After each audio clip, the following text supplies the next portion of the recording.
So hello everyone, मैं हूं शिवम द्विवेदी और आप देख रहे हैं अपना पसंदीदा चैनल ज्ञानोदय के गुरुजी। सो मेरे प्यारे बच्चों, भाई ये है आपका क्लास 12th का फिजिक्स, जिसमें आज हम लोग चैप्टर नंबर 3 का ये लेक्चर नंबर 7 करने वाले हैं और इतने सारे टॉपिक आज के सेशन में हम कवर करने वाले हैं। इसका मतलब है कि आज का ये वीडियो थोड़ा सा बड़ा होने वाला है, क्योंकि मेरे प्यारे बच्चों यहां पर हम कवर करेंगे विद्युत शक्ति को, जिसे इंग्लिश में बोला जाता है इलेक्ट्रिक पावर, और उसके बाद विद्युत ऊर्जा को कवर करेंगे जिसे बोला जाता है बच्चों इलेक्ट्रिक एनर्जी, और उसके बाद किलोवाट घंटा जिसे किलोवाट आवर्स बोला जाता है। सबसे इंपॉर्टेंट आपका यही टॉपिक है आज के सेशन में, क्योंकि यहां से क्वेश्चन 100% बनता ही बनता है। और उसके बाद अगर मैं बात करूं तो प्रतिरोधों का संयोजन, जिसमें से हम बात करेंगे श्रेणी क्रम और समांतर क्रम संयोजन की। अब बहुत सारे टीचर आप लोगों ने देखे होंगे जो क्लास 12th में बोलते हैं कि भाई ये टॉपिक तो इंपॉर्टेंट ही नहीं है, श्रेणी क्रम समांतर क्रम ये तो 10th में था।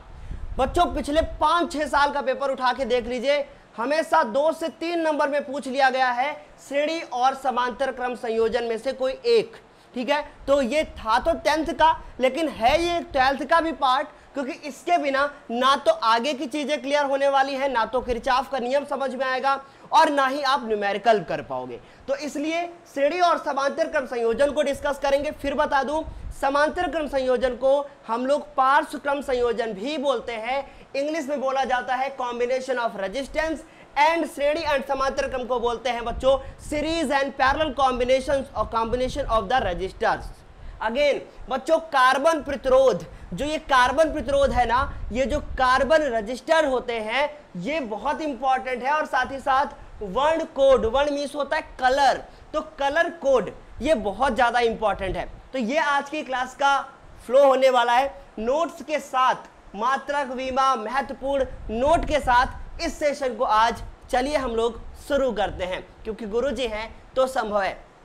अब मैं आप लोगों से एक बात बोलूंगा कि अगर आपने अभी तक पिछले वीडियोस को नहीं देखा है तो जाके आप लोग पिछले वीडियोस को देख लीजिएगा, क्योंकि मैं नहीं, मेरे बच्चे बोलते हैं कि सर आप अपने क्लास में समय को व्यर्थ नहीं करते, सीधे टॉपिक पे आते हैं। ठीक है, तो बच्चों ये आज मैं डिस्कस करूंगा कि विद्युत शक्ति क्या होता है, इसके बारे में डिस्कशन होगा, विद्युत ऊर्जा के बारे में डिस्कशन होगा, और इसके साथ साथ बच्चों फिर मैं डिस्कस करूंगा किलोवाट घंटा को। सिर्फ इतना ही नहीं, ये तो थ्योरी लिख के लाया हूं ताकि समय बचेगा, यहां कैलकुलेशन तो हम करके ही दिखाएंगे आपको, और उसके बाद फिर हम डिस्कस करेंगे प्रतिरोधों के संयोजन की, और श्रेणी और समांतर क्रम संयोजन ये मैं करूंगा आगे अभी इसमें कुछ बहुत। उसके बाद समांतर क्रम संयोजन, समांतर क्रम संयोजन के बाद कार्बन प्रतिरोध और वर्ण कोड, कैसे हम लोग इस रजिस्टर का प्रतिरोध मतलब रेजिस्टेंस ज्ञात करते हैं, यह भी यहां पे डिस्कस होने वाला है।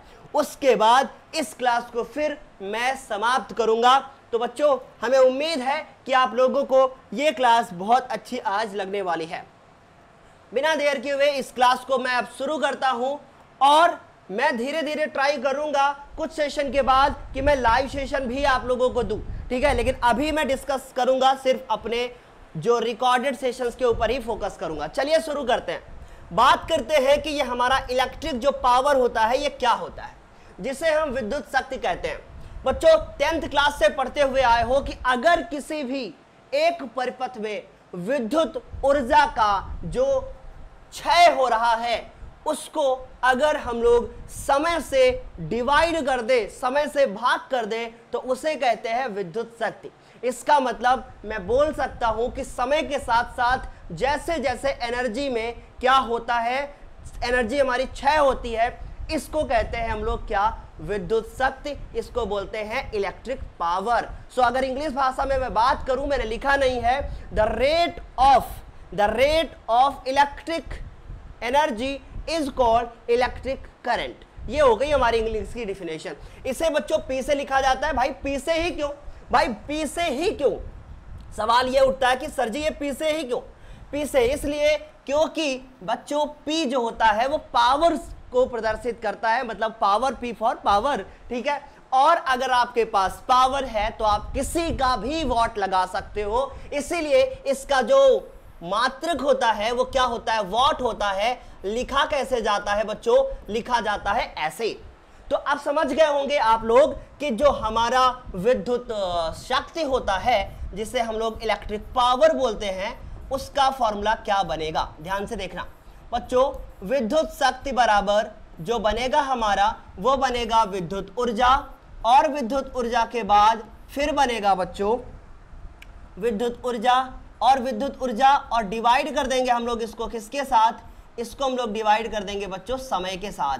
ठीक है, तो ये हम लोग इसको समय के साथ डिवाइड कर देंगे और ये फॉर्मूला बन जाएगा। तो इसका मतलब है विद्युत शक्ति की बात करूं तो P, और P बराबर ये हमारा विद्युत ऊर्जा को हम W बोलते हैं, क्योंकि कार्य करने की क्षमता को ही ऊर्जा कहते हैं, इसलिए ऊर्जा जहां होती है वहां कार्य लिखा जाता है। और उसके बाद समय की बात करूं तो दिस इज द टाइम, और ये हमारे पास हो गया P बराबर W/T। बहुत सारे बच्चों को लग रहा होगा कि सर इसकी अब विमा निकालकर भी क्या दिखाएंगे, बिल्कुल दिखाएंगे सेम सर। तो इसका हम लोग अब मात्रक लिखते हैं। तो इसका जो मात्रक होता है वो इसका मात्रक क्या होता है बच्चों, इसका मात्रक होता है बच्चों क्या, वाट। ठीक है, वाट भी लिखा जाता है। अगर मैं बात करूं जूल पर सेकंड भी इसका मात्रक हो सकता है, तो वाट भी हो सकता है, और इसका मात्रक होता है बच्चों जूल, और इसका होता है बच्चों सेकंड, तो जूल पर सेकंड इसका मात्रक भी हो जाएगा। ठीक है, जूल पर सेकंड, क्योंकि ये हमारा जूल है और इसका मात्रक हमारा सेकंड है। उम्मीद है आप लोगों को ये समझ में आया होगा। तो जूल पर सेकंड भी इसका मात्रक हो सकता है बच्चों, बिल्कुल होगा ही। अब बात करते हैं कि इसकी विमा क्या होगी। ठीक है, किसकी विमा, हम लोग इलेक्ट्रिक एनर्जी की विमा निकालने जा रहे हैं। सॉरी बच्चे, इलेक्ट्रिक एनर्जी नहीं, हम लोग विमा निकालने जा रहे हैं किसकी, इलेक्ट्रिक पावर की। देखो बच्चों, हम लोग लिखेंगे कि P की विमा। ठीक है, क्या लिखूंगा मैं, P की विमा। तो P की विमा कैसे लिखी जाएगी, देखो सबसे पहले लिखेंगे हम W की विमा, है ना। तो W की विमा, और इसको मैं डिवाइड करूंगा किसके साथ, फिर नीचे लिखूंगा मैं T की विमा। ये बहुत इंपॉर्टेंट है, यहां से क्वेश्चन बनते हैं बच्चों। ठीक है, T की विमा। अच्छा, W की विमा क्या होता है भाई, कार्य होता है बल गुणे विस्थापन। इसका मतलब बल की विमा और विस्थापन की विमा। तो बल की विमा होती है क्या, MLT-2, बच्चे को रटा हुआ है MLT-2, और विस्थापन की विमा होती है बच्चों क्या, L, क्योंकि वो तो एक दूरी है ना। तो T का होता है बच्चों क्या, भाई T का तो T ही होता है।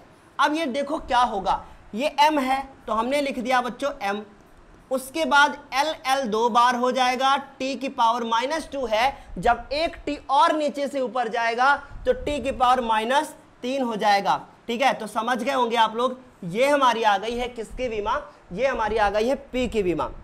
मुझे नहीं लगता कि किसी भी मेरे बालक को इसमें समस्या होने वाली है, या किसी भी बालिका को इसमें समस्या होने वाली है। ठीक है, आप लोगों को मेरी आंखों से लग रहा होगा कि शिवम सर अभी हमको लगता है 2-3 दिन से सोए नहीं, कल पूरी रात में सोया ही नहीं। ठीक है, इतना समझ में आया आप लोगों को। चलिए थोड़ा आगे बढ़ते हैं और कुछ और समझते हैं हम लोग। अभी कुछ इंपॉर्टेंट समझते हैं, जरा ध्यान से देखना बच्चों। ठीक है, कुछ इंपॉर्टेंट समझते हैं। देखो बच्चों, हम लोग अभी भी एक फॉर्मूला पढ़े हैं कि P बराबर, इसको नोट में लिख लेना, P बराबर W/T। लेकिन हम लोग 10th में पढ़ के आए हैं कि W बराबर जो होता है वो होता है VI और T, ये हमने पढ़ा हुआ है। ठीक है, तो अगर मैं इसमें W बराबर VIT लिखूंगा तो T से T कट जाएगा, तो यहां से जो दूसरा फॉर्मूला आएगा वो आएगा P बराबर VI। मैंने बच्चों एक और फॉर्मूला पढ़ रखा है, वो पढ़ रखा है W बराबर, बहुत अच्छे से बताइएगा क्या पढ़ रहा है आपने, V²R और डिवाइडेड बाई T। ये फॉर्मूला भी पढ़ा है ओम के नियम से। अगर I को हम लोग यहां से हटाकर V/R लिख देंगे तो फिर ये बन जाएगा बच्चों। देखो मैं फिर बता रहा हूं, ये लिखा हुआ है कि VI। ठीक है, अगर हम लोग इसको I को हटा दे और V/R कर दे तो फिर हमारा ये बन जाएगा। ठीक है, समझ में आ रहा है कि नहीं। तो V²R, और सॉरी एक सेकेंड, मैंने यहां थोड़ा सा मिस्टेक कर दिया है। ठीक है, तो V² और डिवाइडेड बाई R और उसके बाद T, ये हो जाएगा। ठीक है, तो यहां से आएगा P बराबर क्या, V² और R, ये फॉर्मूला बनेगा। लेकिन हम एक और फॉर्मूला जानते हैं और वो होता है W बराबर I² R और T। ये भी हम लोगों ने 10th क्लास में ही पढ़ा हुआ है। तो बच्चों यहां से भी अगर हम T का वैल्यू हटा देंगे, मतलब T को हटा देंगे, तो W बराबर आएगा ये बराबर आएगा P बराबर I स्क्वायर और उसके बाद R। तो ये हमारे बनेंगे कुछ यहां से फॉर्मूले। तो एक मेरा बना P बराबर VI, ठीक है, और दूसरा बनता है मेरा P बराबर V स्क्वायर अपॉन R, और उसके बाद तीसरा बनेगा मेरा P बराबर I स्क्वायर R, और चौथा बनेगा P बराबर W अपॉन T। तो ये तो थी कहानी मेरे बच्चों किसकी, ये कहानी थी हमारी विद्युत शक्ति की, इलेक्ट्रिक पावर की, ठीक है। Now I am coming to the next topic, और ये है हमारा भाई इलेक्ट्रिक ऊर्जा, जिसको इलेक्ट्रिक ऊर्जा, विद्युत ऊर्जा, ओके। सो जिसे हम लोग अंग्रेजी में बोलते हैं क्या है, electric energy, but I think यहाँ पे टाइपराइटर से मिस्टेक हो गई, और टाइपराइटर भी मैं हूँ, ठीक है, और डिलीवर भी मैं कर रहा हूँ, तो ये कॉपी पेस्ट का नतीजा है। तो यहाँ पे आप लोग एनर्जी लिख लेना, तो ये हमारा हो जाएगा इलेक्ट्रिक एनर्जी। जब किसी चालक तार में विद्युत धारा प्रवाहित होती है तो उस तार में विद्युत ऊर्जा के रूप में जो विद्युत ऊर्जा, तो उस चालक तार में विद्युत ऊर्जा, उसमें ऊर्जा के रूप में, तो यहाँ पे एक वर्ड और ऐड कर लीजिएगा उसमें के बाद, वहां से दिखाई दे रहा है ना, उसमें मुझे नहीं पता कि दिखाई दे रहा है कि नहीं, दिखाई दे ही रहा होगा, ठीक है। उसमें के बाद एक चीज और ऐड कर लेना और उसमें लिख लेना उसमें उष्मीय ऊर्जा, ठीक है। तो जब किसी चालक तार में विद्युत धारा प्रवाहित होती है तो उस तार में विद्युत ऊर्जा उसमें उष्मीय ऊर्जा के रूप में संचित हो जाती है, ठीक है। माना किसी चालक तार का प्रतिरोध अगर R है और उसको V वोल्टेज दिया जा रहा है, बात करूं मैं, अगर ध्यान से सुनना अभी, मान लो मेरे पास एक कोई चालक तार है और इस चालक तार को V वोल्टेज दिया जाता है बच्चों, क्या दिया जाता है, इस चालक तार को V वोल्टेज। मजा आ रहा है भाई इलेक्ट्रिसिटी इसमें पढ़ा के बोर्ड में, रियली बहुत मजा आ रहा है, ठीक है। तो अगर इसको क्या दिया जा रहा है, एक V वोल्ट का क्या दिया जा रहा है बच्चों, विभव, ठीक है। तो ये V वोल्ट का विभव इसको दिया जाता है, तो और इस चालक तार का प्रतिरोध जो है वो कितना है, R है, और इसमें जो है वो I धारा अगर बहने लगती है, ठीक है बच्चों। तो देखो क्या लिखा हुआ है, तो उसमें उपस्थित इलेक्ट्रॉनों के कारण धारा I जो होती है वो हमारी बहने लगती है, समझ गए ना आप लोग। तो ये जो धारा I अगर बह रही है तो इलेक्ट्रॉन किधर फ्लो करेंगे, इलेक्ट्रॉन इधर फ्लो करेंगे बच्चों, हमेशा उल्टी दिशा में इलेक्ट्रॉन फ्लो करते हैं, धारा के अपोजिट दिशा में। तो उस चालक का जो आवेश होगा वो क्या होगा, Q बराबर कितना आएगा बच्चों, IT आएगा। बच्चा ये बात जानता है कि Q बराबर IT 10th क्लास से पढ़ते हुए आए हो, ठीक है। तो ये तो हो गया चालक का आवेश। अब मान लो कि इसमें ये जो चालक तार है, इसमें ये हमारा मान लीजिए कि A पॉइंट है और ये हमारा मान लीजिए कि B पॉइंट है। इसमें अगर कोई इलेक्ट्रॉन A पॉइंट से B पॉइंट पे आएगा तो हमें कुछ ना कुछ कार्य करना पड़ेगा, मतलब उस इलेक्ट्रॉन को कुछ ना कुछ कार्य करना पड़ेगा। तो मैंने मान लिया कि माना एक इलेक्ट्रॉन A से B पॉइंट पर आता है तो उसे W कार्य करना पड़ता है, ठीक है। तो हमने लिख लिया कि माना, अच्छे से समझना बच्चों, माना किसी बिंदु A से B तक एक इलेक्ट्रॉन को ले जाने में किया गया कार्य, एक इलेक्ट्रॉन को ले जाने में किया गया कार्य, ठीक है, ले जाने में किया गया कार्य। अब बताइए जरा, पहले से कुछ सही हो रहा है लिखने का मेरा तरीका। जो इलेक्ट्रॉन को ले जाने में किया गया कार्य करना पड़ेगा वो कितना करना पड़ेगा, VQ करना पड़ेगा, W बराबर VQ, ठीक है। तो अगर मैं इलेक्ट्रॉन लिखूं तो इलेक्ट्रॉन लिख सकते हो, या फिर लिख सकते हो कि भाई जो हमारे पास आवेश है उसको ले जाने में किया गया कार्य, ठीक है। तो W बराबर क्या होगा, VQ होगा, क्योंकि हमने ऑलरेडी पढ़ रखा है Q जो होता है वो E ही होता है ना, आवेश ही तो है। इतना समझ में आया। लेकिन यार हमने ऊपर से पढ़ रखा है कि W बराबर जो है वो क्या होता है, IT होता है। तो हमने यहाँ लिखा W बराबर क्या, I और T, लेकिन उससे पहले V भी तो लिखना है ना, तो VI और T ये बन जाएगा हमारा क्या, ये W बन जाएगा, ठीक है। तो उम्मीद है कि इतना समझ में आया होगा। यह जो कार्य है ना, यहाँ पे आपको लिखना है यह कार्य, बहुत अच्छे से सुनना, यह कार्य चालक तार में, बहुत अच्छे से सुनिएगा प्लीज, चालक तार में कैसे हो जाएगा। देखो ऊपर लिखा है कि जो विद्युत ऊर्जा होगी वो उसमें ऊर्जा में बदल जाएगी। यह कार्य चालक तार में कैसे संचित होगा? ऊष्मीय ऊर्जा के रूप में। यह कार्य चालक तार में ऊष्मीय ऊर्जा के रूप में संचित हो जाएगा। देखो लाइव क्लास के लिए मैं सोचूंगा जरूर, लेकिन अभी जो है ना वो बहुत ज़्यादा गर्मी हो रही बेटा, ठीक है, तो संचित हो जाएगा। देखो इसलिए बहुत ज़्यादा गर्मी हो रही है।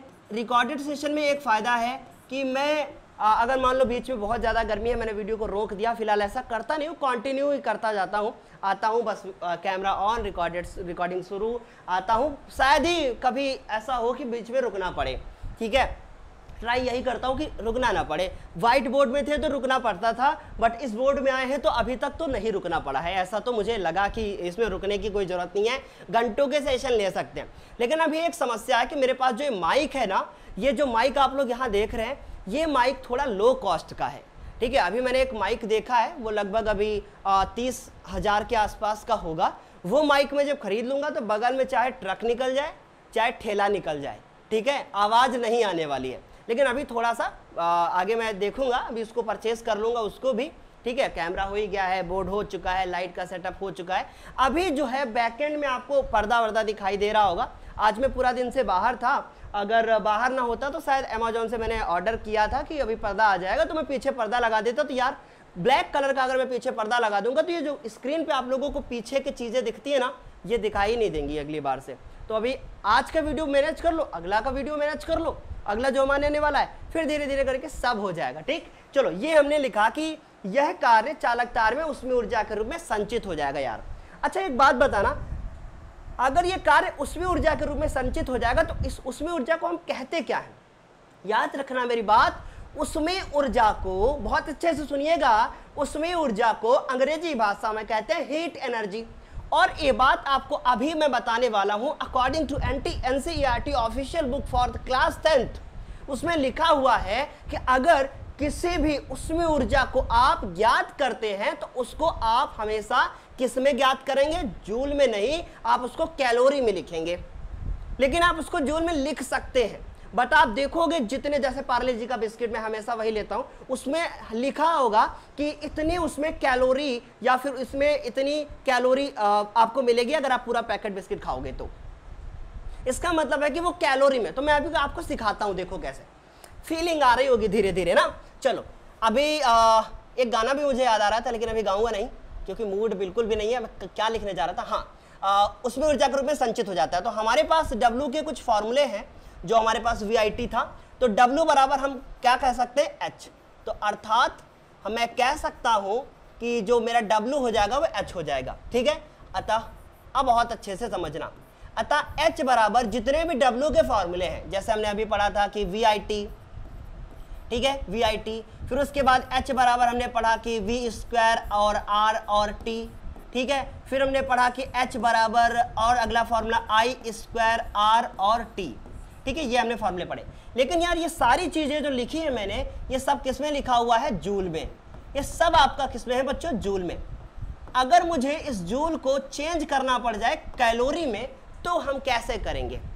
एक सवाल उठता है कि अगर मुझे जूल को कैलोरी में चेंज करना पड़ जाए तो हम कैसे करेंगे बच्चों, ठीक है। तो मुझे कुछ नहीं करना है, तो हम लोग यहां करेंगे, लिखेंगे या, बहुत अच्छे से समझिएगा, ठीक है। देखो या, और यहां पर भी या, और यहां पर भी या, बहुत अच्छे से समझिएगा, ये सब आपके काम आने वाला है बच्चों, ठीक। देखो अब हमने लिखा कि H बराबर VI और T, इसको मैं डिवाइड कर दूंगा 4.2 से, और ये चेंज हो जाएगा किसमें? कैलोरी में। ये किसमें चेंज हो जाएगा बच्चों? कैलोरी में। अभी आज मैं ऐसी एक तरीका बताने वाला हूं आपको कि ये कैलकुलेशन आपको और आसान लगेगा, बताऊंगा मैं, अभी थोड़ा सा इंतजार करो, है ना, क्योंकि इंतजार का फल हमेशा मीठा ही होता है, ऐसा हमारे बड़े बुजुर्ग कह के गए, है ना। अब हमारे पास H बराबर अगला फॉर्मूला हो जाएगा मेरे लाल, I² R और T और डिवाइडेड बाई, देखो यार इसमें डिवाइड नहीं किया, तुम लोग बताते नहीं हो, ठीक है, बताया करो प्लीज। तो इसमें डिवाइड करना भी तो है, तो इसमें करूंगा मैं V² और उसके बाद अपॉन R, और इसके बाद मल्टीप्लाई करना है मुझे इसको 4.2 से, और उसके बाद T, ये फॉर्मूला बन जाएगा। दिखाई दे रहा है? हाँ दे रहा है, ठीक। अब उसके बाद इसको भी मैं डिवाइड करूंगा 4.2 से, और ये भी किस में आएगा, ये भी आएगा मेरे प्यारे लाल कैलोरी में, ठीक है, ये भी आएगा कैलोरी में। अब एक ऐसा मैं आपको कॉन्सेप्ट बताने वाला हूं जो कि बहुत ज़्यादा इंपॉर्टेंट है। अब आपको लग रहा होगा सर जी नकल कर रहे हैं, ना नकल नहीं कर रहा हूं मैं, कुछ एक चीज़ को श्योरिटी ला रहा हूं कि हाँ ये सही है कि नहीं। हाँ बिल्कुल, देखो अब मैं आपको बताऊंगा बहुत अच्छे से कि चूंकि 1/4.2 अगर मैं इसका मान निकालूं तो लगभग जो मेरा आंसर आएगा वो आएगा 0.238 और 0, ठीक है। या करके मैं इसको लिख सकता हूं बच्चों कि 0.24 ये लिख सकता हूं। अब आपके मन में होगा कि सर इसकी जरूरत क्या है यहां पर। देखो जब पेपर में क्वेश्चन आएगा तो आप 4.2 से किसी भी नंबर को भाग करना कठिन है इन कंपैरिजन टू कि आप उसको 0.24 से गुणा कर दें। कुछ समझ में आया?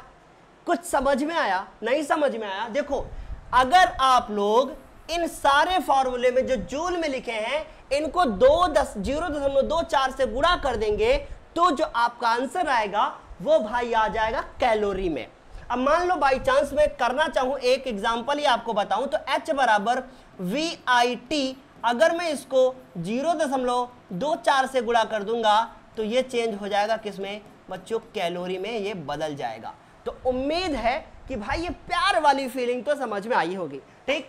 अब उसके बाद ये दूसरे फॉर्मूले की बात करेंगे तो H बराबर V², और अगर हम लोग यहाँ पे R लिखें और T लिखें, इसको भी अगर हम 0.24 से गुणा कर दें तो डियर ये भी आ जाएगा आपका कैलोरी में। सो आई थिंक आप लोगों को ये चीज समझ में बहुत अच्छे से आई होगी, क्लियर ना।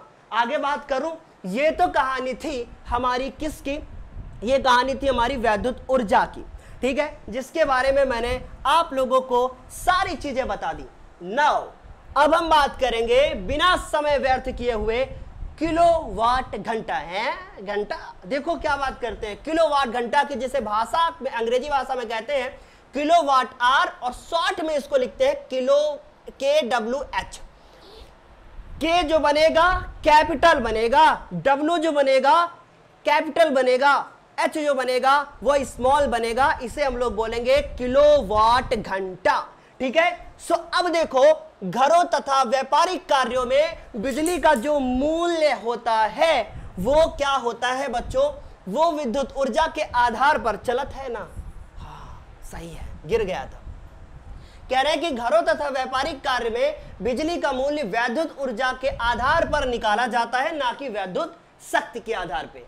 इस लाइन का मतलब क्या है?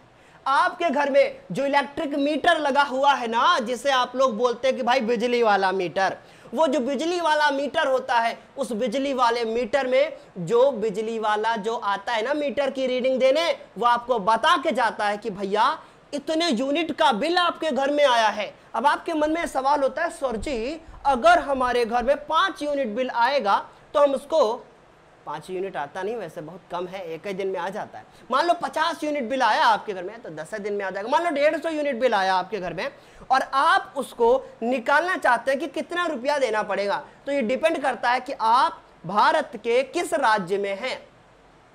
समझ रहे हो ना, अलग अलग राज्य में बिजली की दर अलग अलग होती है। जैसे मैं बात करूं कि मैं उत्तर प्रदेश से हूं, तो अगर उत्तर प्रदेश में बिजली की दर बात करें तो 5 से 6 रुपया, और उसके बाद भी डिपेंड करता है कि भाई विच टाइप ऑफ कनेक्शन, आपने कौन सा कनेक्शन ले रखा है बच्चों, घरेलू है या व्यापारिक है। समझ रहे हो ना, तो अगर घरेलू है तो बिजली की दर कम होगी, अगर व्यापारिक है तो बिजली की दर ज्यादा होगी। अथाह नॉलेज। अब देखो क्या करेंगे, घरों तथा व्यापारिक कार्य में बिजली का मूल्य विद्युत ऊर्जा के आधार पर निकाला जाता है, ना कि विद्युत शक्ति के आधार पर। वैद्युत ऊर्जा का मूल्य निकालने के लिए ये जो जुलवा होता है ना, इस जुलवा को हटा देते हैं, मतलब ये जो जूल दिख रहा है ना, इस जूल को हटा देंगे और place the very important unit in the place of the joule is the kilowatt hour. इसको हम लोग बोलते क्या है, किलोवाट घंटा। नहीं समझ में आया? जूल के स्थान पे हम लोग क्या लिखते हैं, किलोवाट घंटा, जिसे कहा जाता है यूनिट। 1 यूनिट बराबर 1 किलोवाट घंटा। समझ में आई बात? 1 यूनिट बराबर 1 किलोवाट घंटा। क्लियर हुआ कि नहीं? अब आपके मन में सवाल होगा कि सर जी ये हम लोग जूल में क्यों नहीं निकालते हैं, ये किलोवाट घंटा में ही क्यों निकाला जाता है? आखिर ऐसा हम लोगों को इतना गोल गोल गोल घुमाने की जरूरत क्या है? ये हमको अगर जूल में बता देते तो क्या हम बिजली का बिल नहीं जमा करते? जमा करते यार, करते ना। लेकिन एक साथ आता कि 3.6 × 10⁻⁶ जूल है। अब घर की मम्मी ना भड़क गई, इतना बिल आया है। अब उसको अगर मैं बोल दूं 1 यूनिट, मम्मी को सर 1 यूनिट आया। यूनिट पे बहुत बड़ा डिपेंड है भारत का इंसान, है ना भाई। 10 गिलास पानी और 1 बाल्टी पानी, सोचो 1 बाल्टी में ज्यादा पानी है, 10 गिलास में कम है, लेकिन नंबर देख के इंसान भारत देश में गोल गोल घूम जाता है ना। तो भैया देखो क्या है कि ऊर्जा का विशेष मात्रक प्रचलित है जिसे किलोवाट घंटा या हम लोग बच्चों यूनिट कहते हैं। अब यार ये 1 यूनिट होती क्या है? यार ये 1 यूनिट होती क्या है, इसे समझेंगे। देखो हमने बोला कि 1 किलोवाट घंटा, ध्यान से देखना, इसको ग्रीन वाले को पढ़ना ना, नहीं कंफ्यूज हो जाओगे भाई। देखो हमने लिखा कि 1 किलोवाट घंटा, ये हमने लिखा। अब मुझे इसको बताना है कि 1 यूनिट, ठीक है। तो देखो जरा ध्यान से, मैंने लिखा कि 1 यूनिट बराबर मैंने लिखा कि 1 किलोवाट घंटा। परेशान मत हो, हम अभी आपको समझाएंगे। 1 किलोवाट घंटा 1 यूनिट बराबर, इसका यह मतलब है कि भाई कोई हमारे पास एक विद्युत उपकरण है ना, कोई हमारे पास एक विद्युत उपकरण है और इस विद्युत उपकरण को जलाया जा रहा है ना, या चलाया जा रहा है, जो भी मैं बात करूं, ठीक है। मान लो बड़ा वाला ये हमारे पास हीटर है या बल्ब है, कुछ भी। इस बल्ब का जो पावर है ना वो 1 किलोवाट है। इसका मतलब 1000 वाट है बच्चों, ठीक। और इसको 1 घंटा तक जलाते हैं हम लोग, 1 घंटा तक चलाते हैं। बिजली का बिल कितना आएगा? 1 यूनिट। नहीं समझ में आया? यदि किसी, बहुत अच्छे समझना, किसी परिपथ में 1 घंटे में जो ऊर्जा क्षय होती है, किसकी? 1 किलोवाट घंटा विद्युत ऊर्जा की वह मात्रा है जो परिपथ में 1 घंटे में क्षय होती है जब परिपथ में 1 किलोवाट की शक्ति उत्पन्न हो। क्यों? देखो 1 किलोवाट गुणे 1 घंटा, ऐसा कह के गए हैं कौन? ये साहब, कि भाई 1 किलोवाट 1 घंटा कोई बिजली का उपकरण है कि 1 घंटे के लिए उपयोग में लाया गया है, 1 किलोवाट उसकी शक्ति है, तो उसको हम कहेंगे कि बालक इसे 1 यूनिट कहा जाता है। तो उम्मीद है कि ये कहानी आप लोगों को कुछ समझ में आई होगी। आगे कंटिन्यू करें हम? चलो देखो आगे कंटिन्यू करते हैं। अब इसको समझते हैं हम लोग बालक। देखो अब इसको हम याद करते हैं, जरा ध्यान से देखना, समझ में आया ना। अब यहां से हम कुछ नोट करेंगे जिसको आप लोगों को लिखना है। देखो 1 किलोवाट घंटा बराबर 1 किलोवाट, गुणे में लिखेंगे 1 घंटा। सब बालक समझदार हो, कौनों को अंग्रेजी में प्रॉब्लम होए तो वीडियो में कमेंट कर दी हो, ठीक है। तो हम अगले वीडियो से अंग्रेजी का भाषा का यूज ना करब, ठीक है। तो 1 किलोवाट जिसको हम बोलते हैं 1000 वाट, और 1 घंटा जो हमारा होता है उसमें हमारे जो मिनट होते हैं वो 60 होते हैं। लेकिन यार जो जूल चाचा थे उन्होंने कहा कि जो, भैया जूल हम बना दिए हैं चाचा, डरो ना।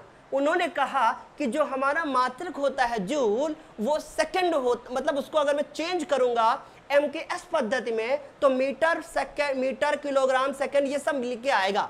इसका मतलब यार मिनटवा से काम चलेगा नहीं, हमको इसको चेंज करना पड़ेगा सेकंड में। तो ये बच्चों देखो मैंने चेंज कर दिया सेकंड में।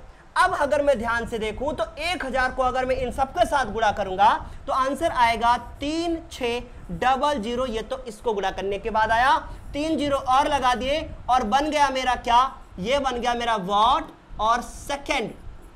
उम्मीद है बालक इतनी बात समझ में आई होगी। अगर मैं इसको अब चेंज करके लेके लिखूं इसको मैं MKS पद्धति में, तो ये आ चुका है। अगर मैं इसको बदलूं बच्चों स्टैंडर्ड फॉर्म में, जिसे कहा जाता है कि मानक रूप में अगर मैं बदलूं तो दशमलव देखो यहां है, इसको उठा के हमको यहां लाना है। हम 6 अंक खिसकाएंगे घड़ी की उल्टी दिशा में, और जब हम इसको घड़ी की उल्टी दिशा में 6 अंक खिसकाएंगे तो ये हो जाएगा हमारे पास इतना वॉट और सेकेंड। उम्मीद है इतना समझ में आया होगा। ये का लिखत चले आ रहे हैं हम लोग 1 किलोवाट घंटा। यार एक मन में एक सवाल उठता है। क्या सवाल उठता है? ध्यान से देखो, सवाल ये उठता है कि एक जो जूल होता है, सुना सुना, ध्यान से सुना, सुना बच्चा, देखा, एक का जूल। ओहो, एक कलर काहे नहीं चेंज हो रहा है? चेंज हो गया। एक जूल की अगर मैं बात करूं तो एक जूल ये किसका मात्रक है? ये डब्लू का, ये भाई डब्लू है। और यार डब्लू बराबर हम लोग एक फॉर्मूला पढ़े हैं, जरा ध्यान से देखा कि भाई डब्लू बराबर ये पढ़ा हमने कि P अपॉन क्या?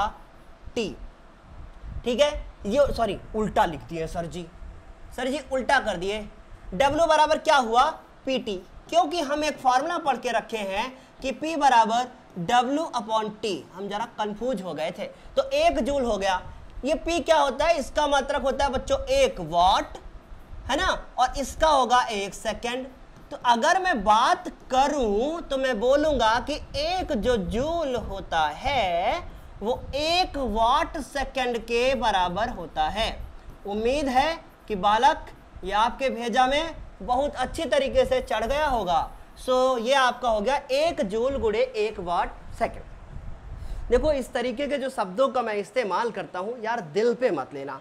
शिवम सर वास्तव में ऐसे है नहीं, ये हंसाने वसाने के लिए बीच में जोक वोक मार देते हैं हम बीच बीच में। डरना नहीं, ठीक है, और बुरा भी मत मानना, है ना। आगे कंटिन्यू करें। हाँ देखो, चलो आगे कंटिन्यू करते हैं। तो ये भाई समझ में आ गया आप लोगों को? ये क्या हुआ है?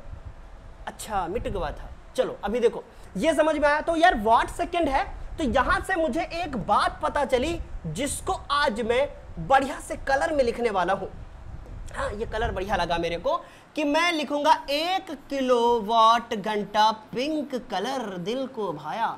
3.6 गुणे 10 की घात 6, और ये बदल जाएगा किसमें? जूल में। भाई ये हो गया है। समझ में आया? नहीं आया? क्लियर हुआ गया? हो गया ना? बताओ जल्दी से। तो 1 किलोवाट घंटा निकाल लिया, तो इसी तरीके से 1 वाट घंटा भी निकाल लोगे, उसमें भी कोई समस्या नहीं होगी। किलो हटा देना, 3 जीरो पीछे से हटा देना, बस हो गया पीछे का काम। तो यार इस तरीके से हमने किलोवाट घंटा को समझ लिया, क्लियर समझ लिया कि किलोवाट घंटा का हुआ है। कंटिन्यू आगे करते हैं। यार प्रतिरोधों का संयोजन। There are 2 types of combination of resistance. First is called series combination and second is called parallel combination. Series combination को हिंदी भाषा में श्रेणी क्रम संयोजन कहते हैं, और समांतर क्रम संयोजन को हिंदी भाषा में पार्श्व क्रम संयोजन कहते हैं। ठीक है, समझ में आ गई बात? अब बच्चों ये जो श्रेणी क्रम संयोजन होता है, इसकी कहानी अगर मैं आपके साथ शेयर करना चाहूं तो आप लोग क्लास 10 से पढ़ते हुए आए हो कि अगर आप लोगों के पास कोई 3 प्रतिरोध है, अच्छे से समझना, या कुछ भी प्रतिरोध है, यार 3 ही क्यों, है ना, आप तो छोटे नहीं रहे हो ना आप लोग कि भाई 10th क्लास में 3 की तरह ही पढ़ाऊं। अगर ये हमारे पास 3 प्रतिरोध हैं और इन तीनों प्रतिरोधों को मैं इस तरीके से जोड़ूं तो क्या ये श्रेणी क्रम संयोजन कहलाएगा? ना बाबा ना, हमने आपको कंफ्यूज किया। क्यों? क्योंकि ये बना दिया हमने समांतर क्रम संयोजन। सारे प्रतिरोधों की खोपड़ी को एक तरफ से जोड़ दिया, सारे प्रतिरोधों के पैरों को एक तरफ से जोड़ दिया, और जो कॉम्बिनेशन बन के आया है ये कहलाया है बच्चों क्या? समांतर क्रम संयोजन। तो यार ये श्रेणी का होता है। अब अगर जब सर एक तरफ, पैर पर एक तरफ, दोनों को जोड़ दिया मैंने, और उसके बाद इनका जो सर है उसको जोड़ा मैंने एक विद्युत स्रोत से, तो इसको बोलते हैं हम लोग क्या? दिस इज कॉल्ड, इसको बोलते हैं भाई, ये हमारा बैटरिया है, और जिसका पोटेंशियल, जिसको विभवांतर बोलते हैं, ये हमारा कितना है मेरे लाल? ये हमारा है V। तो ये R1, ये R2, और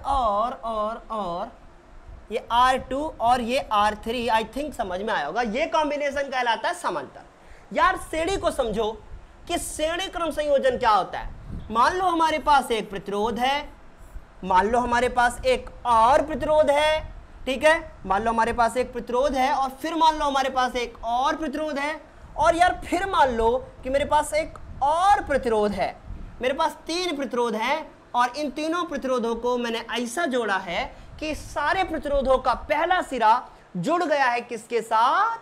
सारे प्रतिरोधों का पहला सिरा नहीं, पहले प्रतिरोध का पहला सिरा एक विद्युत स्रोत से जोड़ा गया है।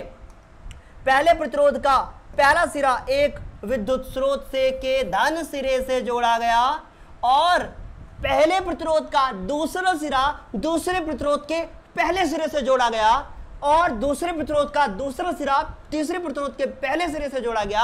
अंत में बच्चों जो आखिरी वाला बचता है उसको बैटरी के ऋण सिरे से जोड़ दिया जाता है। ठीक, समझ में आई बात? तो इसको बैटरी के ऋण सिरे से हमने जोड़ दिया है, इसको हमने लिखा R1, this is called R2, this is called R3। This combination is called series combination when the head of a first resistor combined with the positive terminal of the electric potential या electric battery and the second terminal second end of the first resistor is combined with the first end of the second resistors, then also then end बोलोगे and the second end of the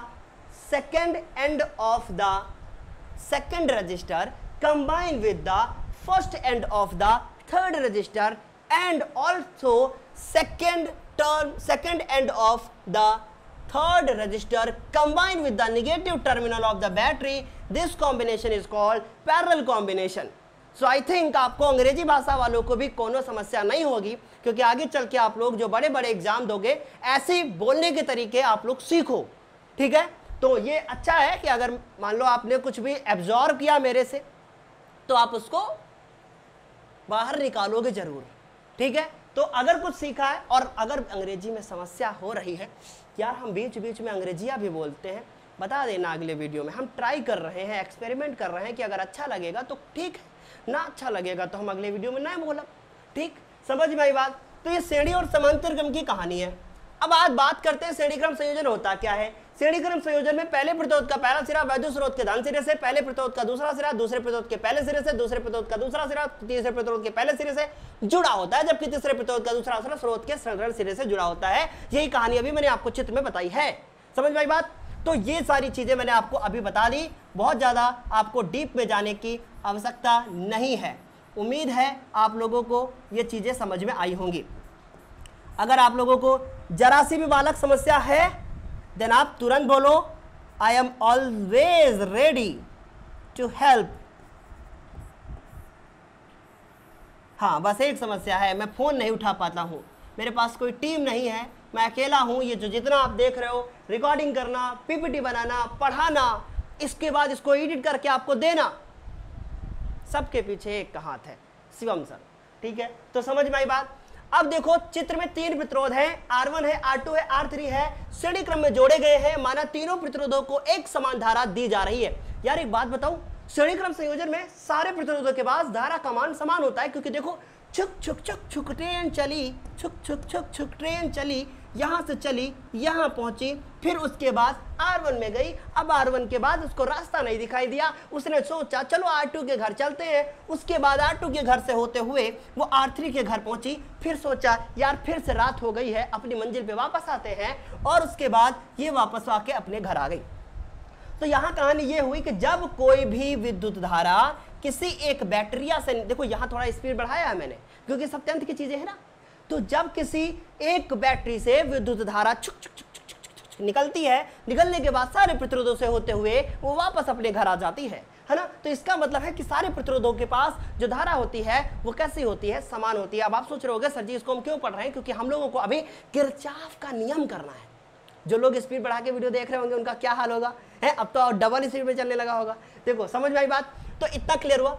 यार एक समस्या होती है, अब आप पूछोगे का बताएं का? देखो समस्या ये है कि जो मेरा ये वाला प्रतिरोध है, इसके जो सिरे होते हैं इनके बीच विभवांतर V1 होता है। जो मेरा दूसरा प्रतिरोध है इसके जो सिरे है इसके बीच का विभवांतर V2 होता है, जिसको ज्यादा छोटा बन गया है, और इसके सिरों के बीच विभवांतर मेरा V3 होता है। इसका यह मतलब है कि जो विभवांतर होता है ना वो अलग अलग होता है। समझ में आई बात? अलग अलग होता है बच्चों। इसके पास V1 होता है, इसके पास V2 होता है, इसके पास V3 होता है, लेकिन इससे निकलता है कितना? V। समझ में आ गया इतना आप लोगों को? अब बच्चों ओम चाचा जी हमारे जो थे वो कह के गए थे कि अगर श्रेणी क्रम संयोजन है तो आप मेरा वाला नियम अपना लेना और उसके बाद इसको सिद्ध कर देना। तो श्रेणी क्रम संयोजन ने सोचा वाह हमारा भी उद्धार करेंगे ओम चाचा, आइए उद्धार करते हैं। ठीक, तो बच्चों देखो कहानी यहां से शुरू हुई कि जब ओम चाचा जी ने कहा कि V बराबर IR होता है तो पहले प्रतिरोध ने कहा अच्छा V बराबर IR होता है तो पहले प्रतिरोध के पास जो विभवांतर होगा उसमें जो धारा होगी और उसमें जो प्रतिरोध होगा, इन सबका देखो भाई ये कॉम्बिनेशन तैयार होगा और this equation is the equation number 1। Okay, again मैं बोलूंगा कि भाई V2 is equal to the I और उसके बाद R2, this equation is the second equation my dear, and also मैं बोलूंगा V3 is equal to the I और R3, this equation is called third equation. अगर मैं बात करूं बच्चों फिर से मैं आप लोगों को बताऊं कि यदि परिपथ में विभवांतर का मान V हो तब कहानी क्या होगी। यदि परिपथ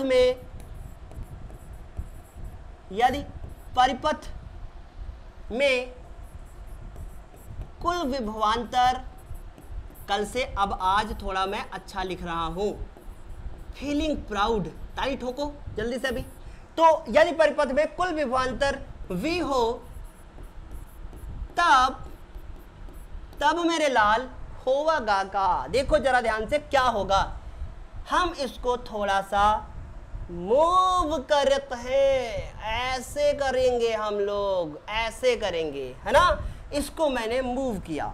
अब अगर कुल विभवांतर V है तो हम बोलेंगे कि V बराबर V1 plus V2 plus V3 और ये हो जाएगा हमारा V1 plus V2 plus V3, और जो V1 का वैल्यू है वो है I और R1, इसका वैल्यू है I, R2 और इसका वैल्यू है I और R3, और ये हो गया ये।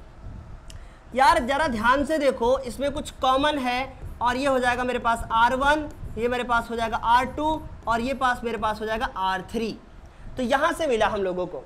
यार अब एक बात बताओ, ये जो तीनों प्रतिरोध हैं, मेरा मूड खराब हो गया। अब मैं कहता हूँ नहीं यार ये तीन प्रतिरोध नहीं होने चाहिए, सिर्फ एक प्रतिरोध होता और इसमें एक बैटरी लगी होती और जिसका विभवांतर V होता, तो इसमें I धारा बहती और बेचारी R से होते हुए अपने घर वापस आती। कितना आसान होता ना, लेकिन फिर भी बेचारी धारा भूखी रह जाती क्योंकि उसको एक ही घर जाना है ना। तो हम लोग क्या करते हैं देखो, तो मैं लिखूं कि यदि तीन प्रतिरोधों के स्थान पर, यदि तीन प्रतिरोधों के स्थान पर केवल एक प्रतिरोध R हो तब ओम के नियम के अनुसार V बराबर IR होगा।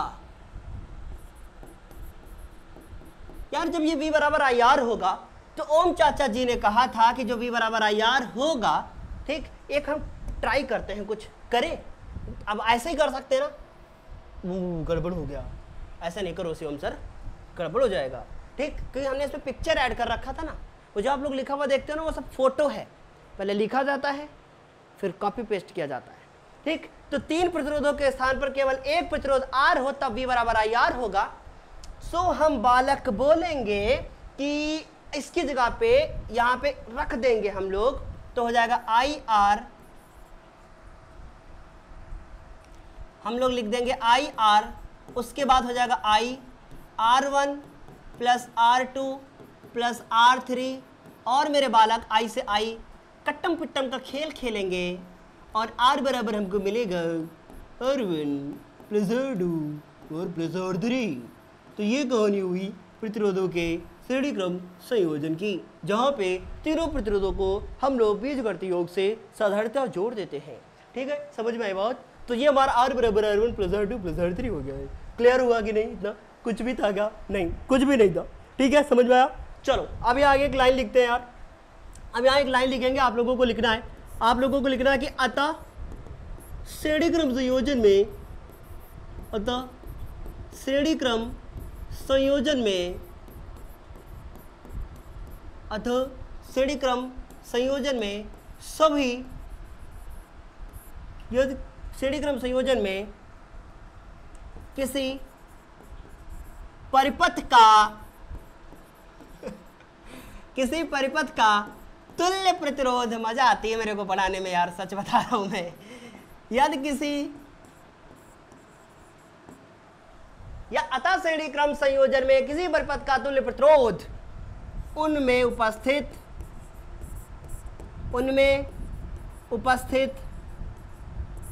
सभी प्रतिरोधों का, उनमें उपस्थित सभी प्रतिरोधों का बीजगणितीय योग है। मैं सभी बच्चों से एक बड़ी सी रिक्वेस्ट करता हूं, मेरी हाथ जोड़कर आप लोगों से विनती है कि 8:30 बजे समय निकालकर क्लास को लाइव देखा कीजिए बच्चों। ठीक है, अतः श्रेणी क्रम संयोजन में किसी परिपथ का तुल्य प्रतिरोध उसमें उपस्थित सभी प्रतिरोधों का बीजगणितीय योग होती है। होवत है यार, होवत है मतलब होता है। ये तो कहानी थी बच्चों किसकी? श्रेणी क्रम संयोजन की। अब बात करते हैं समांतर क्रम संयोजन की, जिसको अंग्रेजी भाषा में कहते हैं पैरेलल कॉम्बिनेशन ऑफ रेजिस्टेंस। यहां पे हम लोग इनको समांतर क्रम में जोड़ते हैं। कैसे जोड़ते हैं? सारे प्रतिरोधों का पहला वाला जो सिरा है उसको बैटरी के धन सिरे से जोड़ देते हैं, उसके बाद उसके दूसरे सिरे को, जो सारे प्रतिरोध हैं उनके दूसरे सिरे को बैटरी के ऋण सिरे से जोड़ देते हैं, और जो संयोजन तैयार होता है उस संयोजन को कहते हैं समांतर क्रम संयोजन। ठीक है, सो बात समझ में आई क्या? कंटिन्यू करें? गुड गुड, चलो इजाजत दो मेरे को। अब मान लो हमारे पास 3 प्रतिरोध है शिवम सर के पास। पहला प्रतिरोध R1, दूसरा प्रतिरोध R2, तीसरा प्रतिरोध R3, और शिवम सर ने इन तीनों प्रतिरोधों को इस प्रकार से जोड़ दिया है कि तीनों प्रतिरोधों का एक जो सिरा है उसको बैटरी के धन सिरे से जोड़ दिया जाता है। कुछ ऐसे जोड़ते हैं। ठीक है, इसको बैटरी के इस धन सिरे से जोड़ दिया जाता है। उम्मीद है समझ में आया होगा। ठीक है, क्लियर? आगे बात करूं क्या? आगे वाली बात करो सर। अब R1 हो गया, R2 हो गया, R3 हो गया। अब बच्चों ओम के नियम के अनुसार जो अगर मैं इनको उठाकर एक और बार जोड़ दूं, ऐसे एक बैटरिया लगा दें, तो जब बैटरिया लगा देंगे तो इसमें से जो विभवांतर भी निकलेगा, यहाँ पहुँचेगा, यहाँ पहुँचेगा और यहाँ पहुँचेगा। ये विभवांतर तीनों में समान रहेगा। पहली बार छुआ है। हाँ, बस ठीक। इसमें जो धारा है ना, वो धारा अब घबराई। धारा ने कहा कि भाई ये कॉम्बिनेशन मेरे लिए ठीक नहीं है, मैं बेचारी निकल के जा रही थी और जाने के बाद मेरे को बांट दिया इन लोगों ने। तो धारा ने कहा अच्छा ठीक है, मेरे को बांट दिया है, आगे जाके मैं फिर से मिलके एक हो जाऊंगी। ऐसा क्या होता है? ऐसा होता है समांतर क्रम संयोजन में कि धारा निकली, छक छक छक छक छक छक, इस जगह पे पहुंची, ऐसे देखा ऐसे देखा ऐसे देखा, और उसके बाद बोला अच्छा 3 रास्ते, सब तरफ लड्डू। हाँ, R1 के पास भी लड्डू, R2 के पास भी लड्डू, R3 के पास भी लड्डू, मैं तीनों का खाऊंगी। तो यार इस धारा ने कहा, अपने दिल से सोचा अच्छा अपने आप को 3 हिस्सों में बांट लेते हैं। पहला हिस्सा R1 के पास जाएगा, दूसरा हिस्सा R2 के पास जाएगा और तीसरा हिस्सा R3 के पास जाएगा। अब आपके मन में यार एक सवाल आया कि नहीं आया? नहीं आया ना तो सबसे बड़े बेवकूफ तुम ही हो। फिर देखो आपके मन में सवाल आया होगा कि क्या आई जो 3 हिस्सों में बटेगी बराबर हिस्सों में बटेगी? ना बाबा ना, it is depend upon the value of the resistance. इसका मतलब है कि प्रतिरोध के मान पर निर्भर करता है कि धारा कैसे बटेगी। जिधर प्रतिरोध ज्यादा होगा उधर धारा कम जाएगी, जिधर प्रतिरोध कम होगा उधर धारा ज्यादा जाएगी। ठीक है, अब इसका सबसे बड़ा यूज पढ़ने वाले हो जब इसके न्यूमेरिकल करोगे, इसलिए प्लीज बी पेशेंस। चलो अभी बात करते हैं। वापस आई धारा, यहां पे पहुंची, फिर से आई हो गई, लेकिन ये जो धारा थी ये मानी नहीं। इसने कहा कि अब शिवम सर मेरे को प्लीज प्लीज प्लीज लिख के बता दो इन लोगों को कि यहाँ पे I2 है, यहाँ पे I3 है, यहाँ पे I1 है, और सर जी ये भी इन लोगों को बता दो कि जब वापस यहाँ पे मैं आऊंगी तो मिलकर मैं फिर से एक हो जाऊंगी, मैं कभी बट नहीं सकती, मुझे लालच था तो मैं बट गई थी, पर वापस आके मैं अपने मार्ग पे वापस आ गई हूँ। सेम ऐसा ही होता है जब आप अपनी जिंदगी में अपने रास्ते से भटक जाते हो, तब आपको आपके माँ बाप एक जगह पे लेके आते हैं। हर इंसान की लाइफ में एक ऐसा स्टेज आता है जब वो भटक जाता है। मेरी लाइफ में भी कभी ना कभी वो स्टेज आया था जब मैं भटक गया था, लेकिन उस दिन मेरे को एक बात बोली एक इंसान ने ऐसी जो मुझे चुभ गई। मैं आज भी रात में जब लेटता हूं ना, वो बात मैं याद करता हूं। एक बच्चे ने मेरे से पूछा था एक दिन, ठीक है, अमन नाम है उसका, अमन गुप्ता ने मुझसे एक दिन पूछा, सर ऐसा क्या है कि सर आप हमेशा मोटिवेट रहते हैं? और एक बच्चे ने नहीं, मैं अनअकैडमी पर भी टीचर हूं, वहां पर भी हजारों बच्चे मुझसे यही पूछते हैं कि सर आपके अंदर ऐसा क्या है कि आप हमेशा मोटिवेट रहते हैं? क्योंकि ये कैमरा एक ऐसी चीज है ना कि यहाँ पे अगर मेरे अंदर स्माइल यहाँ नहीं आई ना, तो फिर बच्चों बैकएंड में मेरे कुछ भी चल रहा हो, अगर मेरे यहाँ स्माइल नहीं है, आप छोड़ के मेरी क्लास को भाग जाओगे। अगर मैं इंटरटेनमेंट नहीं करूंगा तो आप छोड़ के भाग जाओगे, सच्चाई यही है। लेकिन उस समय आप सबसे बड़े बेवकूफ होते हैं कि अगर आप क्लास को छोड़ के भागते हैं, क्योंकि जहां पे चीजें आपको बहुत आसानी से मिल रही हैं, जहां पे आप पैसा खर्च कर रहे हो, वहां पे चीजें आपको लगता है नहीं पैसे वाला चीज ज्यादा अच्छा है, ये फ्री वाला चीज अच्छा नहीं है। अगर अभी ये मैं कोर्स निकाल कर बेच दूं कि मैंने 5 लाख रुपए खर्च किए इस सेटअप को तैयार करने में, और मैं बोलूं इतना पैसा मेरे को कमाना है, यूट्यूब से तो इतना नहीं आता है, और मैं अगर सेटअप तैयार करूं, तो फिर अगर मैं सेटअप तैयार करूंगा बच्चों, फिर मैं इस कोर्स को बेचूंगा, तो आप लोग क्या कहोगे? सर जी देखो कितने ज्यादा काबिल बन गए, थोड़ा सा सक्सेस क्या हो गए कि कोर्स बेचने लगे। ऐसे ऐसे कमेंट्स आएंगे मेरे पास कि सर जी ने कोर्स बेचना शुरू कर दिया, आगे चल के यही करेंगे सर जी। बिल्कुल करेंगे, लेकिन अभी जब तक मैं पढ़ा रहा हूं ना, तब तक तो सही से पढ़ लो। पहले 12th क्लास को जो मैं फ्री यहाँ आप लोगों को दे रहा हूँ, प्लीज इसको तो कवर कर लो। आप लोग 12th में हो, आप मेरा साथ दो, आगे बढ़ो, लोगों के साथ शेयर करो, यहाँ पे ज्यादा से ज्यादा लोगों को लाओ। मैं भटक गया था ना, फिर से आता हूँ टॉपिक पे ये आया कि मैं एक दिन मेरे से पूछा एक बच्चे ने कि अमन ने कि सर ऐसा क्या है कि आप इतना मोटिवेट क्यों रहते हैं? मैंने उसको जानते हो क्या जवाब दिया? मैंने बोला बस ऐसे ही।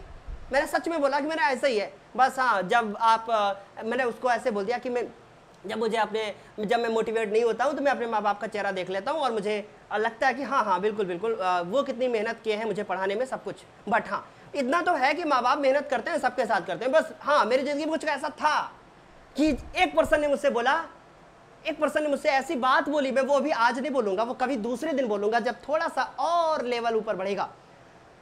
उसने मुझसे कुछ ऐसी बात बोली, वो बात मुझे इतनी चुभ गई कि आज मुझे इतना पसीना निकलता रहता, सब कुछ निकलता रहता, लेकिन मैं फिर भी अपने उस बात को भूलता नहीं हूं जो उस पर्सन ने मेरे से वो बात बोली थी। उसकी वजह से मैंने बहुत कुछ खोया, बहुत कुछ किया, लेकिन फिर भी आगे बढ़ता गया, कंटिन्यू बढ़ता गया। और आज भी जब मैं सोता हूं सब कुछ भूल के सोता हूं, लेकिन वो बात कभी भूलता नहीं।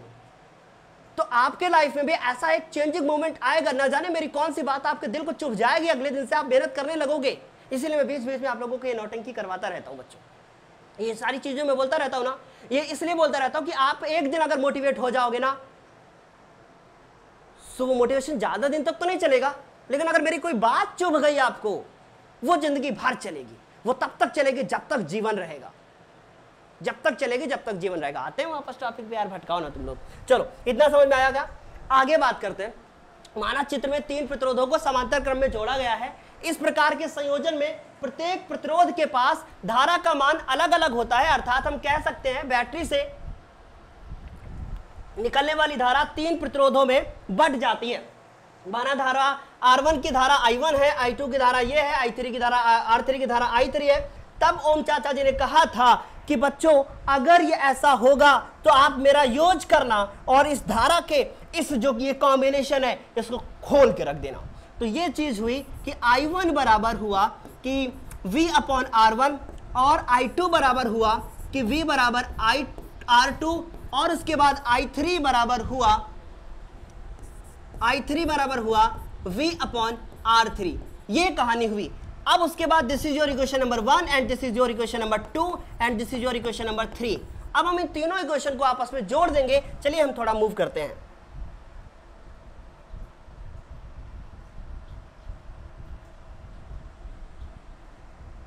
ठीक है, अब देखो बच्चों हम लोग क्या किए कि मैंने लिखा कि चूंकि परिपथ से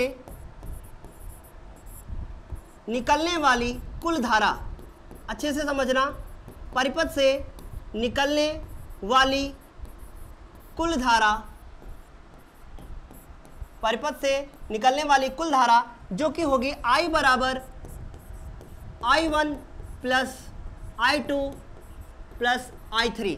तो I बराबर I1 plus I2 plus I3, V बराबर हो गया R1 प्लस V बराबर हो गया V upon R2 plus V upon R3, और ये यहां से हो जाएगा मेरे बालक, ये यहां से हो जाएगा। यार कुछ जरा ध्यान से देखो, यहां कुछ सीखने को मिलता है कि ऊपर से V कॉमन है, तो मैंने लिखा कि I बराबर, बालक घबराओ नहीं, ठीक है, I बराबर मैंने लिखा V कॉमन लिया 1 upon R1 plus 1 upon R1 plus 1 upon R2 और प्लस से 1 अपॉन R3, ये किया। और उसके बाद अब मैंने लिखा कि यदि परिपथ में केवल एक ही प्रतिरोध हो तब ओम के नियम से V बराबर IR होगा, और ऐसे केस में मैं लिखूंगा V बराबर IR होगा, या मैं लिख सकता हूं कि अर्थात I बराबर V अपॉन R मैं लिख सकता हूं। ठीक है, तो अब आगे मूव करते हैं। देखो मैं नेक्स्ट पेज लगा लगा के क्यों नहीं पढ़ा रहा हूं आप लोगों को, रीजन बताता हूं मैं, क्योंकि एक्चुअली फिर आप लोगों को समझ में नहीं आएगा सारी चीजें, फिर समझ रहे हो ना मेरी बात। चलो अभी इतना हो गया, आते हैं इसके आगे कंटिन्यू करते हैं। इतना हो गया, उठा के उसमें झोंको उसको, ठीक है। तो हम क्या करेंगे, V अपॉन R, फिर उसके बाद हो जाएगा V, और उसके बाद 1 upon R1 plus 1 upon R2 plus 1 upon R3, और इसके बाद देखो ये V से V कट जाएगा, मेरे पास जो बनकर आएगा वो होगा 1 upon R equal to 1 upon R1 plus 1 upon R2 plus 1 upon R3। ये यहाँ से मिलता है हम लोगों को ये समांतर क्रम संयोजन का फॉर्मूला। आज की क्लास बहुत बड़ी होने वाली है, आगे कंटिन्यू करते हैं। अब हम नहीं, रुक जाओ, अभी एक पेज ऐड करके कुछ बताते हैं, इसको लिखना है अभी आपको, ठीक है। देखो चूंकि बहुत अच्छे से समझना, चूंकि 1 upon R upon 1 upon R is equal to the 1 upon R1 plus 1 upon R2 plus 1 upon R3। यहां से एक बात का पता चलता है, लिख रहा हूं मैं, उसको लिखना आप लोग, किसी परिपथ का, यार ये बोर्ड थोड़ा ज्यादा हाइट पे लग गया है, किसी परिपथ का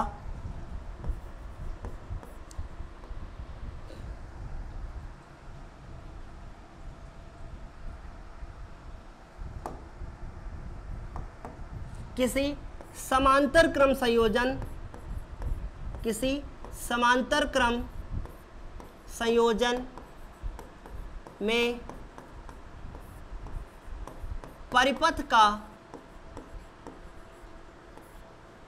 का तुल्य प्रतिरोध, अब ऐसे ही सेशन देंगे हम आपको बड़े बड़े, किसी परिपथ का तुल्य प्रतिरोध, किसी परिपथ का तुल्य प्रतिरोध का व्युत्क्रम,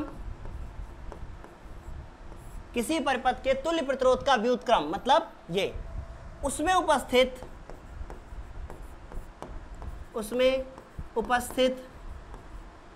सभी अलग अलग प्रतिरोधों,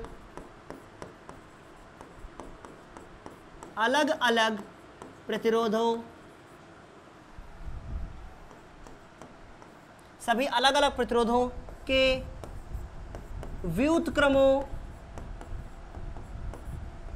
व्युत्क्रमों का योग होता है।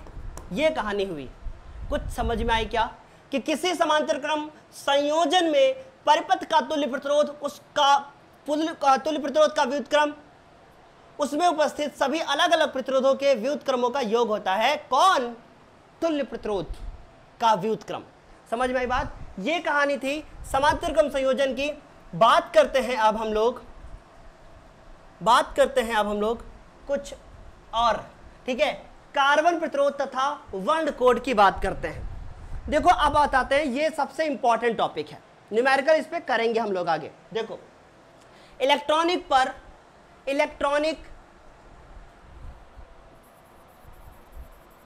इलेक्ट्रॉनिक परिपथों, यहां ऐड कर लो परिपथों,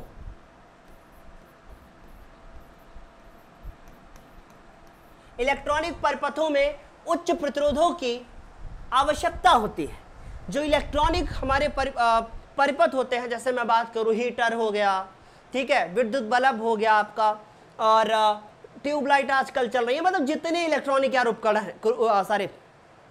है आपके, जितने भी होते हैं, इलेक्ट्रॉनिक परिपथों में उच्च प्रतिरोध की आवश्यकता होती है। ये प्रतिरोध जो होते हैं ना, बड़े बड़े यार मेजर किए जाते हैं, किलो ओम मतलब 1000 ओम, मेगा ओम मतलब यार लगभग, मेगा ओम का मतलब समझते हो 10 लाख ओम के क्रम के होते हैं, मतलब इतनी ज्यादा हाई प्रतिरोध होते हैं। तो इन उच्च प्रतिरोधों को धात्विक चालकों से जो बनाना आसान नहीं है। यार काहे से बनावत है इनको, फिर काहे से बनावत है आगे बताएंगे ना। इनको धात्विक चालकों से बनाना सुविधाजनक है, आसान नहीं है, क्योंकि इसके लिए बहुत अधिक लंबाई के तार की जरूरत होगी, क्योंकि जितना लंबा तार उतनी लंबी उतनी लंबी प्रतिरोध नहीं, जितना ज्यादा तार उतना ज्यादा प्रतिरोध। इसीलिए अगर इतना लंबा सा तार लेंगे तब जाके कहीं कुछ और प्रतिरोध, मतलब थोड़ा ज्यादा प्रतिरोध आएगा।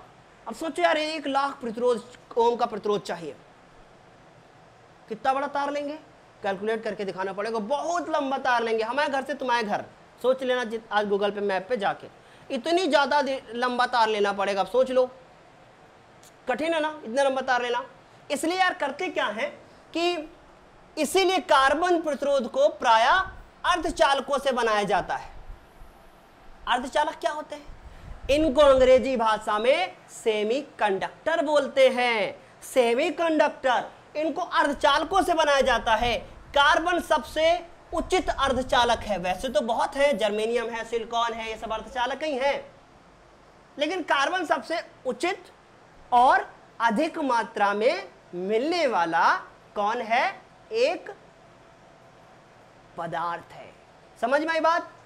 तो कार्बन सबसे उचित अर्धचालक पदार्थ होता है, जिसके निम्न कारण है।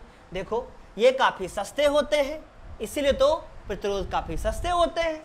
अगेन हम बोल देंगे कि ये काफी सस्ते होते हैं, और सस्ते होने के साथ साथ ये माप में अत्यंत सूक्ष्म होते हैं। माप में अत्यंत सूक्ष्म होते हैं, मतलब छोटा सा भी अगर तार लोगे कार्बन का बना हुआ छोटा सा, तो बच्चों उसका प्रतिरोध भी बहुत ज्यादा आएगा।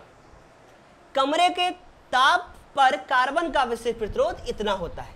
यार आपके मन में एक सवाल तो जरूर आया होगा कि सर जी आखिर हमको जरूरत क्या पड़ी कि ये प्रतिरोध ऐसे बनाना पड़ा?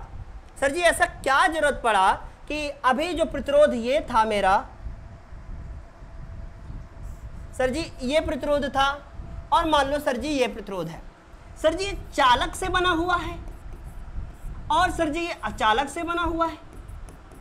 तो सर जी ऐसा क्या है इस अचालक में कि इसका प्रतिरोध ज्यादा होता है? यार एक बात बताओ, अगर लोहे के तार में धारा के प्रवाह होने लगेगा तो कितनी तेजी से होगा ना, और अगर वही मैं कहूं कि एक प्लास्टिक में धारा का प्रवाह करो तो क्या प्रवाह हो पाएगा? नहीं हो पाएगा ना। तो अचालक में होगा क्या? नहीं होगा ना। तो इसीलिए तो अर्धचालक बनाते हैं, अचालक से नहीं काम हो पाता है हमारा। क्या बनाते हैं? अर्धचालक से बनाते हैं। तो अर्धचालक में कुछ कुछ धारा बहती है, तो जब कुछ कुछ धारा बहती है तो इसीलिए अर्धचालक का प्रतिरोध ज्यादा होता है। छोटा सा तार एक अर्धचालक का, छोटा सा तार एक चालक का, किसमें धारा ज्यादा बहेगी? यार चालक में ज्यादा धारा बहेगी अर्धचालक की तुलना में। ठीक है, तो अर्धचालक में इसीलिए माप में अत्यंत सूक्ष्म होते हैं। कमरे के ताप पर, मतलब 25 डिग्री सेंटीग्रेड पर जो ताप होता है, ओहो, कार्बन का जो विशिष्ट प्रतिरोध होता है जिसको हम रो से लिखते हैं, वो इतना होता है। ठीक, एक बालक ने अभी पिछले दिन कमेंट भी पूछा था कि सर जी विशिष्ट प्रतिरोध के बारे में बताओ कुछ। तो बच्चों रो बराबर एक फॉर्मूला होता है राल, ठीक है, तो इसको आप पढ़ लो, इसी से मैंने सब कुछ बहुत सारी चीजें बताई हुई है, ठीक है, तो इसको आप पढ़ो, पिछले वीडियो में जाके नीचे डिस्क्रिप्शन बॉक्स में मिल जाएगा, जाके देख लो आप लोग, ठीक। तो ये सारी चीजें हो गई। अब यार ये वर्ण कोड क्या है, इसके बारे में बात करेंगे हम, परेशान ना हो, अभी तो कार्बन प्रतिरोध समझा है, ठीक। आओ, कार्बन प्रतिरोधों के वर्ण कोड। कार्बन प्रतिरोधों के मानों को प्रदर्शित करने के लिए वर्ण कोड का प्रयोग किया जाता है, मतलब कलर कोड बनाते हैं। कलर कोड का मतलब क्या हुआ कि जैसे ये पट्टी ये दिख रहा है आपको, ठीक, मार्केट में गए, आपने कहा हमको एक प्रतिरोध दे दो, कोई मिला, मान लो एक दिन हम गए भैया मार्केट में, यहाँ हमारे यहाँ लखनऊ में नाका मार्केट है, वहाँ हम प्रतिरोध खरीदने गए।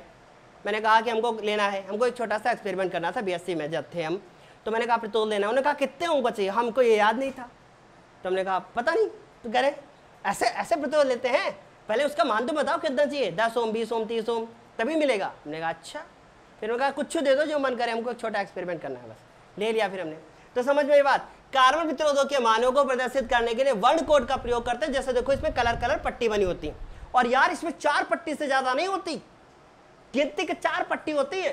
पहली पट्टी का नाम शिवम सर ने दे दिया ए, पहली पट्टी का नाम शिवम सर ने दिया ए, दूसरी पट्टी का नाम दिया शिवम सर ने बी, अब तीसरी का नाम तो आप खुद ही दे दोगे कि सी, और चौथी का दे दिया डी। ये 4 पट्टियां बना दी शिवम सर ने। देखो प्रथम 3 पट्टी ए बी सी प्रतिरोध के मान को व्यक्त करती हैं, चौथी पट्टी विश्वसनीयता को प्रदर्शित करती है। विश्वसनीयता, इस विश्वसनीयता को बहुत अच्छे से समझना, जिसको वैलिडिटी बोलते हैं। तो बच्चों विश्वसनीयता को प्रदर्शित करती है, जिसे सहनशीलता कहा जाता है। यार ये सहनशीलता का मतलब क्या होता है, सहनशीलता का मतलब कितनी धारा को ये सहन कर पाएगा, बस इतना का मतलब है, ठीक है, जिसे हम लोग अंग्रेजी भाषा में टॉलरेंस कहते हैं, ठीक। प्रथम पट्टी का रंग प्रतिरोध के प्रथम अंक को, अब मान लो बाई चांस समझो मेरी बात, मान लो मैंने कहा कि 4 2 × 10⁶, ऐसे हमने कहा, ठीक, हमने कहा ये इतने ओम का प्रतिरोध दे दो बालक। अब मार्केट में गए, हमने कहा इतने ओम का प्रतिरोध चाहिए, अच्छा उसने कहा अरे मिल जाएगी, ले लो, ठीक है। तो इन्होंने कहा कि जो पहली पट्टी होगी वो पहले अंक को प्रदर्शित करेगी, जो दूसरी पट्टी होगी वो दूसरे अंक को प्रदर्शित करेगी, और जो तीसरी पट्टी होगी वो तीसरे अंक को प्रदर्शित करेगी, और चौथी पट्टी तो सहनशीलता को प्रदर्शित करेगी। लेकिन मन में आपके फिर सवाल होगा कि सर जी ये क्या बता रहे हो, ये पहली पट्टी कौन से रंग को प्रदर्शित करेगी, हम क्या कलर देख के बता पाएंगे कि ए का मान ये 4 है, बी का मान ये 2 है, क्या हम इनको बता पाएंगे? हाँ, इसके लिए एक टेबल बनानी पड़ेगी और उस टेबल को याद करना पड़ेगा। लेकिन मैं आपको एक ऐसा तरीका बताऊंगा कि आज के बाद आपको समस्या होगी ही नहीं, है ना, क्योंकि हम एक वेरी ब्यूटीफुल गॉड से आपको मिलाने वाले हैं, बहुत अच्छे से समझना, ठीक है। तो प्रथम पट्टी का रंग प्रतिरोध के प्रथम अंक द्वितीय पट्टी का रंग प्रतिरोध के द्वितीय अंक को प्रदर्शित करता है। नाउ अब मैं आता हूं वापस, इसको समझते हैं हम लोग, इसको समझते हैं। लेकिन इसको समझने से पहले अब मैं आपको बताऊंगा प्रथम पट्टी का रंग प्रतिरोध के प्रथम अंक, द्वितीय पट्टी का अभी रंग प्रतिरोध के द्वितीय अंक को प्रदर्शित करता है, तीसरा 10 की घात को प्रदर्शित करता है, जैसा मैंने अभी पाछे आपको दिखाया था कि भाई 10 की घात जितनी होगी उसको प्रदर्शित करेगा, और उसके बाद चौथा जो होता है वो सहनशीलता को प्रदर्शित करता है। अब यार कुछ कलर हैं जो आप लोगों को बनाने पड़ेंगे, ठीक है। तो अब एक मैं चार्ट पे बनाऊंगा, अभी तक मैं क्लास को एक फ्लो में लेके आया हूं, अभी थोड़ा सा स्लो होऊंगा, लेकिन आपको फोकस करना है, क्योंकि इसको मैं लिख कर लाता तो शायद कभी समझ में ना आता, इसलिए मैं लिख कर नहीं लाया हूं। अब बहुत अच्छे से समझना, क्योंकि तभी समझ में आएगा जब आप थोड़ा पेशेंस रखोगे। सो अगर अभी आप कमेंट सेक्शन में अभी जा रहे हो बार बार, तो यार उसको छोड़ो, फोकस करो, ठीक है। आते हैं, न्यू पेज लेते हैं, और इसमें हम देखो, घबराओ नहीं, सब बनाएंगे हम, सब बताएंगे, ये दिखाई देगा आप,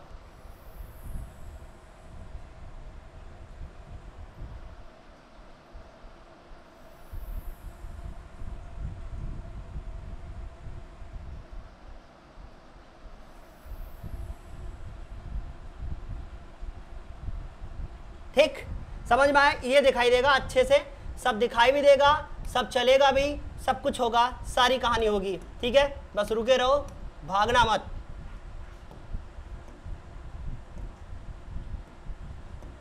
ठीक, देखो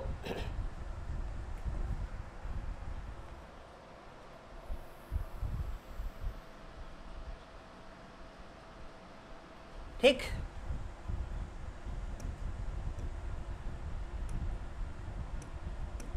देखो यहां लिखेंगे हम लोग रंग, और रंग सिर्फ लिखेंगे रंग का कोड पूरा, ठीक है, रंग लिखेंगे और रंग का पूरा कोड लिखेंगे। तो यहां लिखोगे रंग, और यहां एक्चुअली जहां मैं लिख रहा हूं ना, यहां मुझे दिखाई नहीं दे रहा क्योंकि मुझे इसमें बहुत ज्यादा लाइट दिखाई दे रही है, इसलिए इसमें कलर समझ में नहीं आ रहा है। फिर उसके बाद यहां भी लिखोगे रंग, ठीक है, यहां भी लिखोगे कि रंग, ठीक। उसके बाद आप लिखोगे प्रथम व द्वितीय पट्टी, प्रथम व द्वितीय पट्टी। अभी मैं आपको ट्रिक बताऊंगा इसको याद करने का। देखो रंग की बात करें अगर हम लोग सबसे पहले, तो ब्लैक, ब्लैक, अच्छा ब्लैक के लिए आप क्या लिखोगे, बी बनाओगे ना, तो यहां पर बी। फिर ब्लैक के बाद बच्चों क्या होगा, ब्राउन, रेड, ठीक है, मुझे सारे कलर याद है, ठीक है, लेकिन अभी मैं आपको बताऊंगा एक ट्रिक। ब्लैक, ब्राउन, और उसके बाद सारे तो आपने देखे लिए ना, तो ब्लैक हो गया, इसके लिए भी हम लोग बी लिखेंगे और ये लिखेंगे। इसके बाद ऑरेंज होगा, ठीक है, ऑरेंज होगा, ओ लिखेंगे। अब आपको मैं एक तरीका बताता हूं इसको याद करने का, एक बहुत अच्छा तरीका बताता हूं, ठीक है। BB Roy, BB Roy, BB Roy, great boy, very good wife, ठीक है, great boy, great boy, very good wife. गिन डालो, 10 होंगे टोटल, 1 2 3 4 5 6 7 8 9 10। वाइफ और येल्लो,